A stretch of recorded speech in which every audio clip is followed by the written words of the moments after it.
Assalamualaikum warahmatullahi wabarakatuh. Welcome back to my channel. Kali ini saya ingin membahas mengenai 5 tips gitu untuk mendapatkan nilai SKD minimal 430. Insya Allah dengan nilai seperti sebegitu dan pemilihan formasi yang tepat akan lolos ke tahap selanjutnya. Ini auto lulus insya Allah. Oke, kita langsung aja ya ke tips yang pertama. Pertama, pastikan kita bisa dipanggil untuk SKD. Ya, percuma dong udah belajar, menyiapkan dari setahun sebelumnya atau segala rupa belajar, tapi ternyata nggak dipanggil tes. Itu fatal banget ya menurut saya. Jadi, apa saja sih tips supaya dipanggil SKD? Pertama adalah supaya dipanggil SKD nih, kita yakin betul formasi yang kita daftar sesuai dengan jurusan. Sesuai dengan jurusan yang tertera di ijazah. Karena itu nanti akan diverifikasi oleh masing-masing instansi. Jadi misalnya yang dibutuhkan adalah jurusan akuntansi, sedangkan pendidikan seseorang ini memiliki di ijazahnya tertulis pendidikan akuntansi, itu besar kemungkinan tidak lolos seleksi administrasi. Terus juga teman-teman harus pastikan semua persyaratannya lengkap dari jenis filenya, ukuran filenya, dan misalnya seperti surat lamaran dan sebagainya.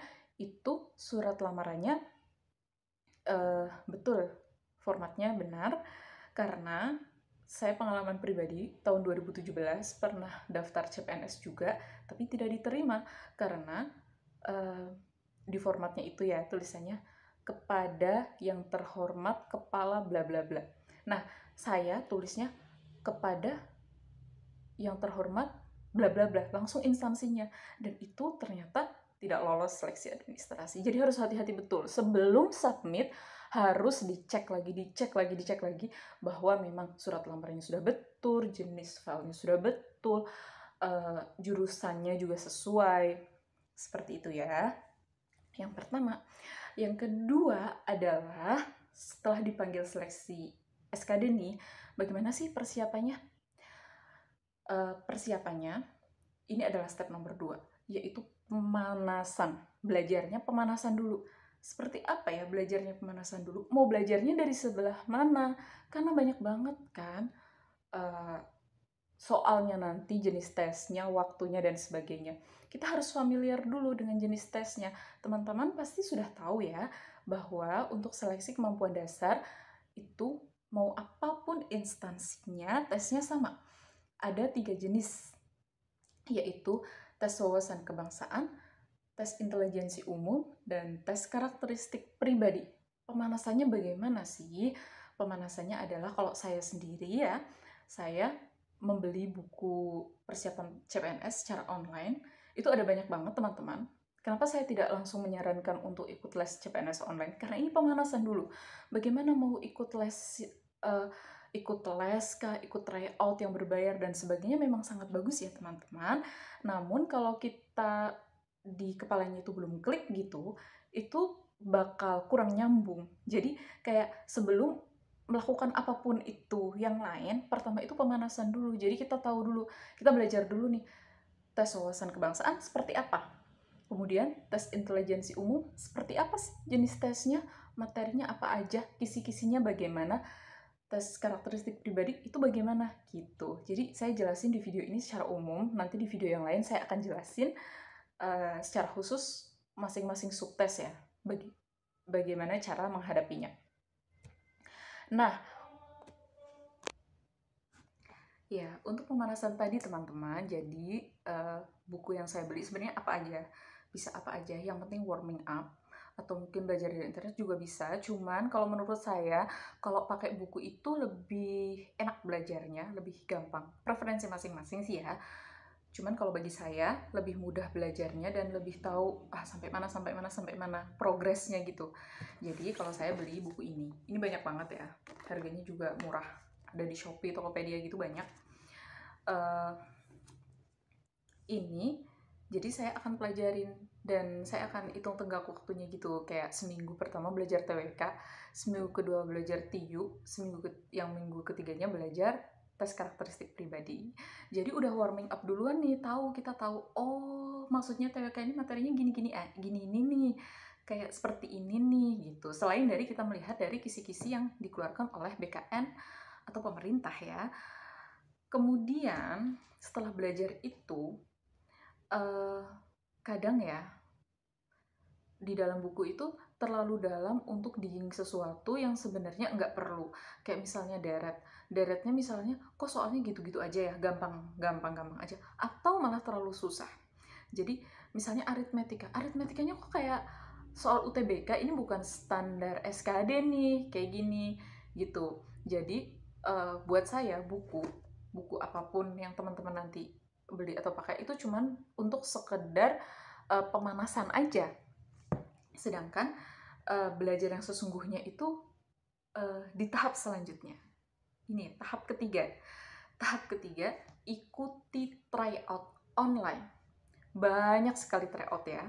Mau yang berbayar, tidak berbayar. Kebanyakan berbayar ya teman-teman, tapi saran dari saya sebelum memutuskan mau beli yang mana atau bayar yang mana, cobain dulu. Ada banyak sekali provider, teman-teman bisa lihat ini. Banyak kan ya? Itu teman-teman cobain. Jadi mereka pasti akan menawarkan satu paket tryout gratis atau beberapa paket biasanya kalau sudah deket waktu ujian. Tapi kalau misalnya ini dalam hal persiapan, kita mempersiapkan beberapa bulan atau beberapa minggu sebelumnya, coba gratis dulu. Coba gratis. Ada GoCPNS, Ayo CPNS, Sahabat CPNS, macam-macam lah, banyak banget. Dan itu biasanya soalnya lain-lain ya teman-teman, jadi bisa dicoba dulu. Coba mana yang paling sesuai. Nah, kalau mau beli. Jadi kalau biasanya di yang tryout yang berbayar itu ada banyak sekali paket soal dan itu sangat membantu. Nah, membantunya bagaimana sih sebenarnya? Kalau misalnya kita langsung ikut tryout tanpa pemanasan di step yang kedua tadi, itu pasti akan bingung teman-teman dan aduh gue nggak ngerti apa-apa.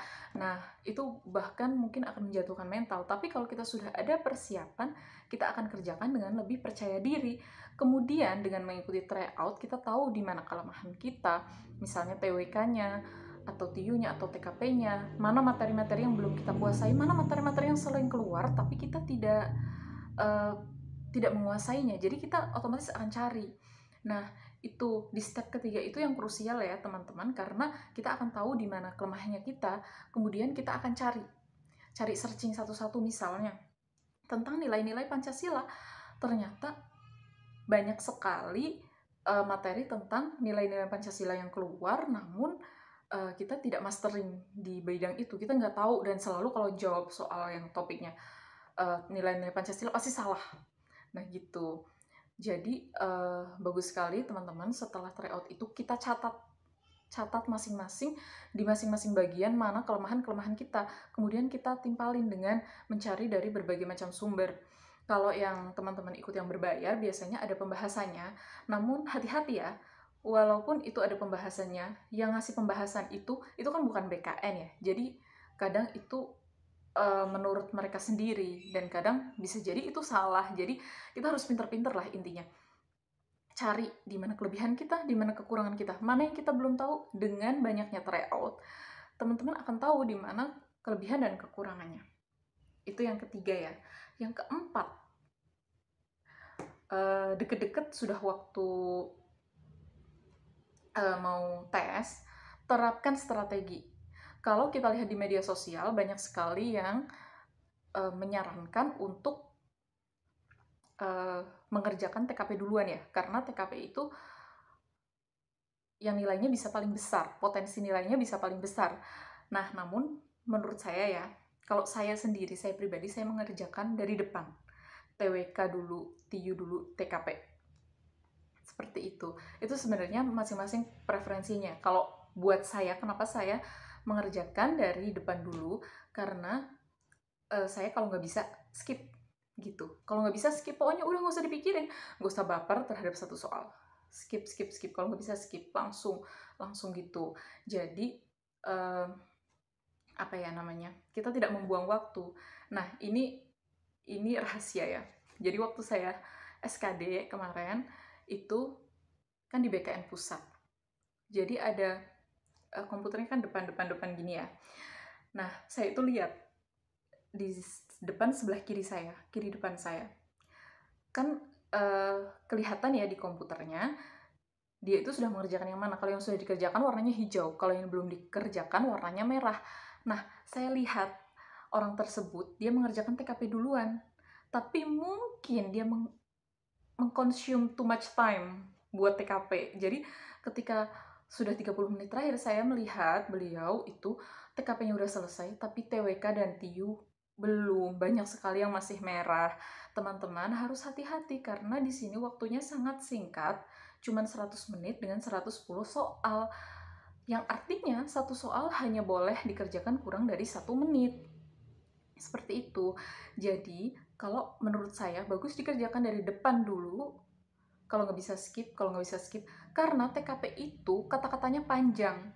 Dan kita tuh udah yang di set di pikiran bahwa yang TKP nilainya harus besar nih, harus di atas 200 nih, supaya nilai saya bagus. Begitu ya.